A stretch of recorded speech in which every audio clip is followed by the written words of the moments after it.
द्वारा अपने लक्ष्य को जगाने वाले सदा सफलता मूर्त भव। नॉलेज की लाइट माइट द्वारा अपने लक्ष्य को जगाने वाले सदा सफलता मूर्त भव। बाबा कहते हैं, जो बच्चे नॉलेज की लाइट और माइट से आदि मध्य अंत को जानकर पुरुषार्थ करते हैं, उन्हें सफलता अवश्य प्राप्त होती है। क्या कहते बाबा? जो बच्चे नॉलेज की लाइट और माइट से आदि मध्य अंत को जानकर पुरुषार्थ करते हैं, उन्हें सफलता अवश्य प्राप्त होती है। सफलता प्राप्त होना भी लक की निशानी है। नॉलेजफुल बनना ही लक को जगाने का साधन है। नॉलेज सिर्फ रचयिता और रचना की नहीं, लेकिन नॉलेजफुल अर्थात हर संकल्प, हर शब्द और हर कर्म में ज्ञान स्वरूप हो, तब सफलता मूर्त बनेंगे। अगर पुरुषार्थ सही होते भी सफलता नहीं दिखाई देती है, तो यही समझना चाहिए कि यह असफलता नहीं, परिपक्वता का साधन है। तो बाबा आज दो बातें हमको बता रहे हैं। एक तो सफलता मूर्त कैसे बनना है, और दूसरा जब हम सही मेहनत करते हैं, सही पुरुषार्थ करते हैं, फिर भी सफलता प्राप्त नहीं होती, तो उस समय में अपने उमंग उत्साह को कम न करते हुए यही समझना है कि ये तो परिपक्वता का साधन है। तो दो बातें बाबा हमें आज ये वरदान में बता रही है। आज वरदान दे रहे हैं बच्चे, सफलता मूर्त भव। हर मनुष्य आत्मा, चाहे वो ब्राह्मण हो चाहे वो लौकिक में हो, अपने जीवन में सदैव सफलता प्राप्त करना चाहता है। हर कर्म में एक विद्यार्थी अपनी परीक्षा में, एक बिजनेसमैन अपने बिजनेस में, और एक गृहस्थी अपने जीवन में लोगों के साथ में रहते हुए संबंधों में भी सफलता प्राप्त करना चाहता है। और जब सफलता को प्राप्त कर लेता है तो जीवन में खुशी और आनंद का अनुभव करता है।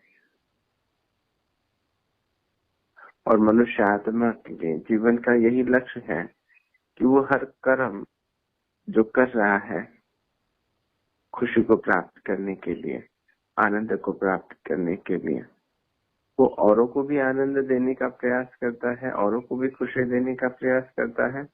उसके पीछे भी ये है कि जब वो औरों को देता है तो स्वयं भी उस आनंद को अनुभव करना चाहता है। जब देता है तो स्वयं भी पाता है, इसीलिए भी वो सबको खुश और आनंद देना चाहता है। तो सफलता ये हर कोई अपने जीवन में प्राप्त करना चाहता है। जीवन के अंतिम पड़ाव में जब वो पहुंचता है तो अपने जीवन को देखता है कि मैं कितना सफल रहा। जो जीवन मुझे मिला, जो शरीर मुझे मिला, जो साधन, संपत्ति, संबंध, संकल्प, समय, शरीर, शक्ति, जो कुछ भी प्राप्त हुआ था, उसके आधार से, क्योंकि ये जो सारी चीजें हमने अभी कही, ये तो सब आधार है जिसके आधार से हम अपने जीवन को सफल बना सकते हैं। तो इन सब का प्रयोग कर मैं अपने जीवन में कहाँ तक सफल हुआ। लोगों की सफलता की परिभाषा इतनी ही है कि वो व्यक्तिगत स्तर पर या फिर फाइनेंशियल स्तर पर अपने सफलता का आकलन करते हैं कि मैंने जीवन में धन कितना कमाया, साधन कितने कमाए, और उन साधनों के आधार से जो कुछ बन सकता है, सेवा कितनी की। तो लोगों के जीवन के सफलता का परिमाण यही है। लेकिन जो भी आध्यात्मिक जीवन में चलने वाली आत्माएं होती है, उनकी सफलता की परिभाषा कुछ और होती है। वो अपनी सफलता को धन, साधन, संपत्ति, संबंध के आधार से नहीं परिभाषित करते। उनकी सफलता की परिभाषा ये है, और हम ब्राह्मण आत्माओं की भी सफलता की परिभाषा यही है कि ये जो सब कुछ हमें प्राप्त हुआ, ये तन, साधन, धन, संबंध, शक्तियां, गुण, कलाएं, विशेषताएं, समय, संकल्प, श्वास, जो भी हमको प्राप्त हुआ, इन सब का प्रयोग करके, इन सब को सफल करते हुए मैं अपने जीवन में अपने प्यारे बाप दादा के नजदीक कितना पहुंचा, मैं उनके दिल तख्त पर विराजमान हो पाया या नहीं, मैं ये सब कुछ करते हुए भी स्वयं की दुआओं का पात्र बना, जो भी संबंधी थे, जो भी साथी थे, उनकी दुआओं का पात्र बना, और परमात्मा दुआएं कितनी मुझे प्राप्त हुई, ये हमारी सफलता का परिमाण है। तो इसके आधार से हम अपने जीवन को देखते हैं कि मैं कितना सफल रहा हूं। और आज बाबा हमें अपने जीवन को सफलता मूर्त कैसे बनाना है, सफलता को जीवन में कैसे प्राप्त करना है, उसका आधार बताते हैं, उसकी परिभाषा बताते हैं। कहते हैं नॉलेज की लाइट और माइट द्वारा अपने लक्ष्य को जगाने वाले सदा सफलता मूर्त सर्व। इसीलिए कहा जब तक कि नॉलेज की लाइट और माइट, एक होता है लाइट और दूसरी है माइट। नॉलेज को लाइट भी कहते हैं और माइंड भी कहते हैं, क्योंकि सफलता की परिभाषा जब तक सत्य ज्ञान जीवन में नहीं आता तब तक उसको परिभाषित नहीं कर सकते। इसीलिए कहा ना कि संसार में जीने वाले जितने भी, चाहे वो व्यावसायिक जीवन में हो, अपनी राजनीतिक जीवन में हो, अपनी पारिवारिक जीवन में, या फिर विद्यार्थी जीवन में, तो उनकी सफलता की परिभाषा क्या है? तो उसकी एक मर्यादा है, उसकी एक हद है, और वो अपने आप को संसार के हिसाब से ही परिभाषित करते हैं या फिर उसका आकलन करते हैं। लेकिन ब्राह्मण आत्मा अपने जीवन को बहुत बेहद की दृष्टि से देखते हैं, अपनी सफलता को सिर्फ अपने तक मर्यादित न रखते हुए उसको वैश्विक स्तर पर देखते हैं, सर्व आत्माओं के कल्याण के हिसाब से देखते हैं। इसीलिए जब तक नॉलेज की लाइट और माइट प्राप्त नहीं होती, जब तक लाइट और माइट के आधार से आदि मध्य अंत को नहीं जानते, तब तक सच्ची या फिर सत्य सफलता प्राप्त नहीं हो सकती। इसलिए बाबा कहते हैं नॉलेज की लाइट और माइट। लाइट अर्थात प्रकाश, माइट अर्थात शक्ति। लाइट नॉलेज की हमारे जीवन को प्रकाशित करती है, हमारे लक्ष्य को पुनर्भाषित करती है, प्रकाशित करती है कि हमारे जीवन का वास्तविक लक्ष्य क्या होना चाहिए। लक्ष्य वो नहीं जो संसार हमें दे रहा है, क्योंकि होता यूं है कि बचपन से लेकर जैसे जैसे आयु बढ़ती जाती है, हम अपने लक्ष्य को बदलते भी जाते हैं। जब छोटे होते हैं तो हम अपने माता पिता की जैसा बनना चाहते हैं, और थोड़ा बड़े बन जाते हैं तो फिर सोचते हैं कोई सेलिब्रिटी, कोई हीरो, या फिर जिसको भी हम टीवी पर देख रहे हैं या बाहर में सामाजिक स्तर पर देख रहे हैं, सो उसके जैसा बनना चाहते हैं। थोड़ा और आगे बढ़ते हैं तो धीरे धीरे ये हमारी सफलता की जो परिभाषा है या फिर बनने की जो इच्छा है वो बदलते जाती है, क्योंकि सत्यता पता नहीं है कि सही में मुझे क्या करना है, सही में मुझे क्या प्राप्त करना है, ये उसका ज्ञान नहीं होता। इसलिए फिर संसार जो दिखा रहा है, घर परिवार वाले जो दिखा रहे हैं, जो बोल रहे हैं, कोई कहता है बेटा बहुत बड़ा आदमी बनो, बहुत बड़ा डॉक्टर बनो, इंजीनियर बनो, बिजनेसमैन बनो, धन साधन संपत्ति कमाओ, बहुत बड़े आदमी बन जाओ, तो हम सफलता का परिमाण वो हो जाता है हमारे लिए। क्योंकि उनकी जो लाइफ है या फिर कहे उनकी जो मान्यता, उनका जो नॉलेज है हमारे आसपास के लोगों का, वही नॉलेज के आधार से वो हमें तैयार करते रहते हैं, हमें लक्ष्य देते रहते हैं। परंतु जब सत्य ज्ञान मिलता है, सत्य ज्ञान का प्रकाश जीवन में आता है, तब हमें समझ आता है कि जीवन का वास्तविक लक्ष्य क्या है। तो इसीलिए बाबा कहते हैं कि बच्चे नॉलेज की लाइट और माइंड द्वारा अपने लक्ष्य को जगाने वाले, अपने भाग्य को जगाने वाले, जो अपने भाग्य को संपूर्ण जगा लेता है, वही अपने जीवन में सफल व्यक्ति हम उसको कहेंगे। जो मिला उसको संपूर्ण सफल किया, संपूर्ण प्राप्त किया, तो हम कहेंगे कि मैं सफलता मूर्त आत्मा बन गई। इसीलिए नॉलेज की लाइट बहुत बहुत जरूरी है, और नॉलेज को ही माइंड भी कहते हैं, शक्ति कहते हैं। क्योंकि लाइट, नॉलेज सिर्फ लाइट नहीं देता, सिर्फ प्रकाश नहीं देता, लेकिन उस प्रकाश पर, उस मार्ग पर चलने की शक्ति भी देता है। बाबा कहते हैं सफलता प्राप्त होना भी लक्ष्य की निशानी है। नॉलेजफुल बनना ही लक्ष्य को जगाने का साधन है।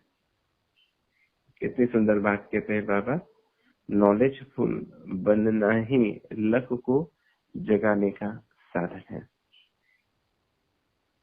और हमारा लक्ष्य, हमारा भाग्य इस नॉलेज के आधार से 21 जन्म के लिए जग जाता है।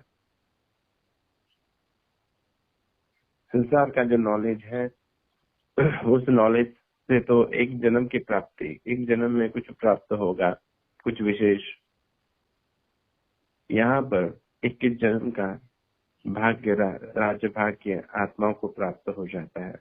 इसलिए बाबा कहते हैं ना, नॉलेजफुल बनना ही लक्ष्य को जगाने का साधन है। नॉलेज सिर्फ रचयिता और रचना की नहीं, लेकिन नॉलेजफुल अर्थात हर संकल्प, हर शब्द और हर कर्म में ज्ञान स्वरूप हो, तब सफलता मूर्त बनेंगे। नॉलेज तो मिल गई रचयिता की अर्थात प्यारे शिव बाबा की, परमात्मा कौन है, उसके साथ हमारे क्या संबंध है। शिव बाबा अब इस समय इस पुरुषोत्तम संगम युग पर क्या कर रहे हैं, इसका नॉलेज तो प्राप्त हो गया। और रचना अर्थात इस ड्रामा का भी, कि ड्रामा कैसे घूमता है, कितने युग है, कैसे चक्र घूमता है, कितनी अवस्थाओं में से कितने वर्ण है, देवता क्षत्रिय, कैसे हम बनते बनते वैश्य शूद्र बनते ब्राह्मण बनते हैं, ये सारी रचना भी हमको पता है। लेकिन ये नॉलेज तो छोटा बच्चा भी जो पढ़ना लिखना जानता है ना, वो भी बता सकता है। आपने देखा होगा कि जो मुरली के लिए छोटे छोटे बच्चे आते हैं ना, वो भी बहुत अच्छी तरह से वर्णन करते हैं मुरली को भी। ये तो एक प्रकार से कॉमन बात हो गई। रचयिता और रचना को जानना ये भी भाग्य की निशानी ही है, उसको हमने जान लिया। लेकिन नॉलेजफुल किसको कहेंगे? ये सब मिलने के बाद में नॉलेजफुल किसको कहेंगे? जिसका हर संकल्प, हर शब्द, हर कर्म ज्ञान स्वरूप हो, उसको ही हम कहेंगे नॉलेजफुल या फिर ज्ञान स्वरूप आत्माएं। देखो 3 बातें बाबा यहाँ पे कहते हैं, संकल्प, बोल और कर्म। कर्म इसके लिए भी कहते हैं ना कि मराठी में एक बात आती है कहने के लिए, क्यों कहते हैं कि बोले तैसा चाले त्याची वंदा भी पावले। अर्थात जो जैसा बोलता है वैसे करता है, उसको ही वंदनीय और पूजनीय कहते हैं। चाहे कोई झूठ बोल रहा हो और झूठ काम कर रहा हो तो लोग उसके ऊपर विश्वास करेंगे। लोग कहे मतलब कोई कहेगा कि मैं तुम्हें भी मारने वाला हूँ और वो उसको मार देगा, तो वो अपना कर्म कर रहा है, उसने जैसा बोला वैसे किया, तो उससे उस प्रकार से लोग विश्वास रखेंगे उसके, नहीं भाई ये तो ऐसा है, अगर इसे बोला ना तो ये कर देगा। मतलब जो भी आत्मा जो बोलती है अगर वैसा करती है तो लोग उस पर विश्वास रखते हैं, चाहे वो अच्छी रीति से, चाहे वो थोड़ा सा डर की वजह से, उसको ही सम्मान मिलता है। चाहे वो डर भी एक प्रकार का सम्मान ही है संसार के हिसाब से, और कोई सम्मान बहुत स्नेह और प्रेम से होता है, लेकिन वो उसे ही प्राप्त होता है जो जैसा बोलता है वैसा उस पर चलता है। चाहे कोई भी बात हो, फिर मरने जैसी परिस्थिति भी क्यों न हो, जिसको बाबा के बहुत बार कहते कि कुक्कड़ ज्ञानी तो बहुत होते हैं, या फिर मियाँ मिट्ठू तो बहुत होते हैं, और आज तो मियाँ मिट्ठुओं की तो भरमार है। मियाँ मिट्ठू पता है ना आपको? मिट्ठू को कहते हैं कि बेटा नल पर नहीं बैठो, तो ये बात उसने रट लिया, लेकिन वो मिट्ठू जो है, वो पोपट जो है, वो नल पर बैठा है और कह रहा है कि मिट्ठू नल पर नहीं बैठो। बैठा नल पर है, लेकिन उसको तो पता ही नहीं ना कि मैं जो कह रहा हूँ उसका भावार्थ क्या है। ऐसे ही बहुत बार हम ज्ञान को सही रीति से नहीं समझते, कहने मात्र तो कह देते हैं कि व्यर्थ नहीं सोचो, व्यर्थ नहीं देखो, व्यर्थ कर्म नहीं करो, अपने समय को सफल करो, व्यर्थ के दृश्य को नहीं देखो, किसी के बारे में बुरा नहीं बोलो, बुरा नहीं देखो। कितनी सारी बातें हम कहने मात्र कहते तो है। शांति हमारा स्वभाव है, संस्कार है, पवित्रता ही हमारी नेचर है। ये ज्ञान हम बहुत बार आत्माओं को कहते हैं, बताते हैं, लेकिन उन ज्ञान में से, उस ज्ञान में से एक पॉइंट को भी अगर हम अपना जीवन का स्वरूप बना लेते हैं तो हम सही मायने में ज्ञान स्वरूप, नॉलेजफुल आत्माएं हम अपने आप को कह सकते हैं। कोई भी एक गुण लीजिए, उस गुण की संपूर्णता तक पहुंचना है। एक गुण हमको सर्वगुण संपन्न बना सकता है। एक गुण, कोई भी एक गुण लीजिए और पूरा सरेंडर हो जाए उस गुण के लिए, संकल्प कर ले कि इस गुण को किसी भी हालत में मैं नहीं छोड़ूंगा। चाहे वो शांति का हो, सुख देने का हो, आनंद का हो, सत्यता का हो, स्नेह का हो, क्षमा करने का हो, रहम का, जो भी, आज्ञाकारी बनना, वफादार बनना, पवित्रता का हो, कोई एक गुण भी, इन गुणों में इतनी शक्ति है या फिर इसकी यूनिटी इतनी अच्छी है, अगर ये एक गुण भी पूर्ण मात्रा में कहीं चला जाता है तो सारे गुण उसके साथ में आ जाते हैं। इतनी एकता उनमें है। जैसे अवगुणों में एकता है ना, कोई भी एक अवगुण आप ले लो, वो अगर हमारे अंदर रहता है तो बाबा कहते हैं ना कि सारे अवगुण आने की मार्जिन रहती है, फिर सारे वहां पर पहुंच जाते हैं, क्योंकि कहते हैं अपने वाला वहां पर बैठा हुआ है, चलो फिर चलते हैं, है ना। कोई भी प्रदेश में अगर अपना कोई रिश्तेदार हो तो हमको एक आधार रहता है कि चलो मेरा कोई है वहां पर, तो फिर सारे लोग वहां पर जाते हैं। हम वहां पर पहुंचते हैं, क्योंकि मेरा वाला है। ऐसे ही कोई में भी अगर एक भी अवगुण है तो सारे अवगुण जो कहते हैं कि चलो अरे अपने वाला वहां पर बैठा हुआ है, वहां पर अपने को स्थान मिलने वाला है। ऐसे गुणों में भी है, एक गुण भी कोई भी, एक डिसिप्लिन का लो, स्वच्छता का लो, अपने शब्द को रखने का, कि अगर मैंने किसी को कोई शब्द दिया तो उस शब्द को पालन करने का हो। अगर मैंने हाँ कहा तो हाँ, नहीं कहा तो नहीं। ये बात भी अगर हम अपने जीवन में लाते हैं तो एक गुण के पीछे अनेक सारे गुण आ जाते हैं। इसीलिए बाबा कहते हैं नॉलेजफुल अर्थात अपने हर संकल्प, हर शब्द, हर कर्म में ज्ञान स्वरूप हो, तब सफलता मूलक कहेंगे। सफलता की परिभाषा ये नहीं है कि धन, साधन, संपत्ति, संबंध कितने मैंने जमा किए। सफलता की परिभाषा है मेरा हर संकल्प, मेरा हर बोल और मेरा हर कर्म ज्ञान स्वरूप रहा। अर्थात जो समझ मुझे मिली, जो मैंने संसार को बताया, क्या ठीक वैसे ही मैंने किया, या फिर संसार को मैंने बताया कुछ और किया मैंने कुछ और। भले ये सब कुछ मिल गया, परंतु ये तीनों अगर अलाइनमेंट में नहीं है, एक दिशा में नहीं है, जैसा मैंने सोचा वैसा मैंने बोला और जैसा बोला वैसा ही किया अगर नहीं है, तो न स्वयं की दुआओं के पात्र बनेंगे, न आत्माओं की दुआओं के पात्र बनेंगे, और न ही परमात्मा दुआओं के पात्र बनेंगे। और अगर दुआएं नहीं मिली, क्योंकि यही खजाना, दुआओं का खजाना ही हम अपने साथ में लेकर जाने वाले हैं, और कोई खजाना नहीं जाएगा साथ में।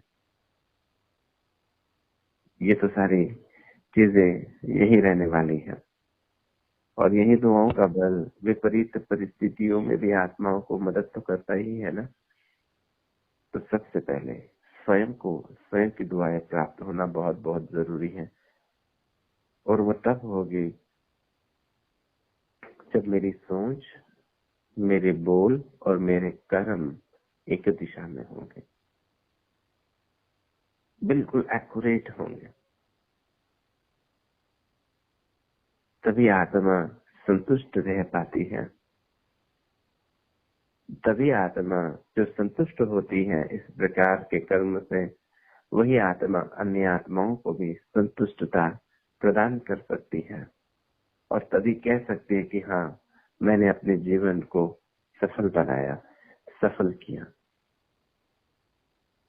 इसीलिए बाबा कहते हैं नॉलेजफुल अर्थात अपने हर संकल्प, हर शब्द और हर कर्म में ज्ञान स्वरूप हो, तब कहेंगे सफलता मूलक।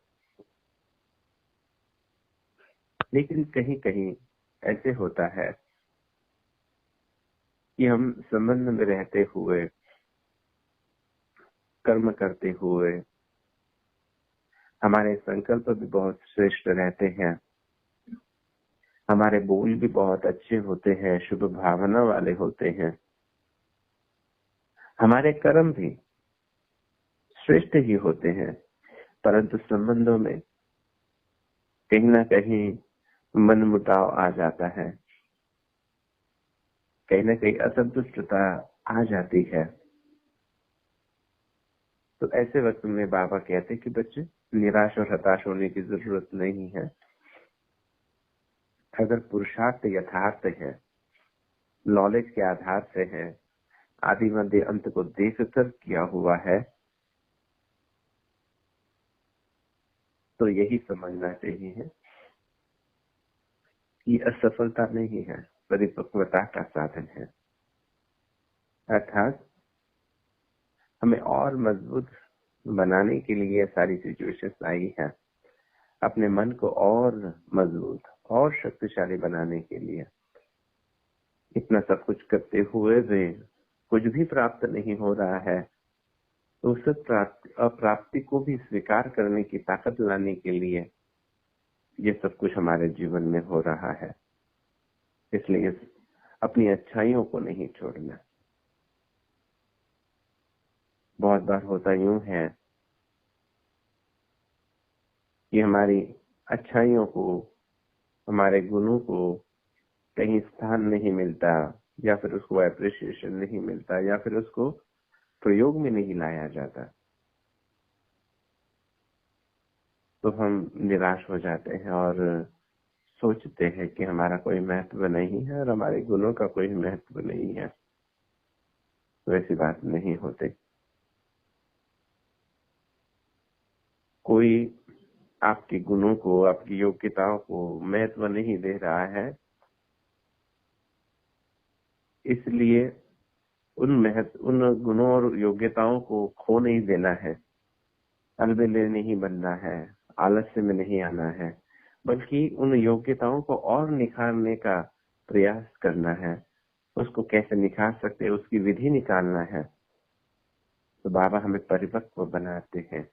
ये परिस्थितियां ऐसी जब आती है तो ये हमें और नई नई विधियां सिखाती हैं, और परिपक्व बनाती हैं, और मैच्योर बनाती हैं। इसलिए बाबा कहते हैं कि बच्चे कभी सफलता नहीं दिखाई देती तो निराश नहीं होना, पेशेंस रखना, और अपने आप को मैच्योर बनाते हुए, अनुभवी बनाते हुए आगे बढ़ना। तो ये नॉलेज की लाइट और माइट, ये माइट है, ये शक्ति देती है नॉलेज। ये अगर नॉलेज नहीं होगी हमें, तो फिर आत्मा कर्म करने के बाद में अगर उसको वो जो चाहिए वो सफलता नहीं दिखाई देती है, तो फिर आत्मा निराश भी हो सकती है। इसलिए बाबा कहते हैं माइट, नॉलेज इज माइट, वो हमको पावर देती है, परिपक्वता देती है, बातों को समझने की बुद्धि देती है। और जब हम समझ जाते हैं तो अंदर से और बलशाली और शक्तिशाली और निखर जाते हैं। और ऐसी आत्माएं ही जिनको ऐसी नॉलेज मिली है, ऐसी नॉलेज की लाइट और माइट मिली है, वही लकी है, वही भाग्यशाली है, और वही आत्माएं सफलता मूर्त आत्माएं हैं। वही कह सकते हैं कि मैंने अपने जीवन में सफलता को हासिल किया, मैंने अपने जीवन को सफल किया।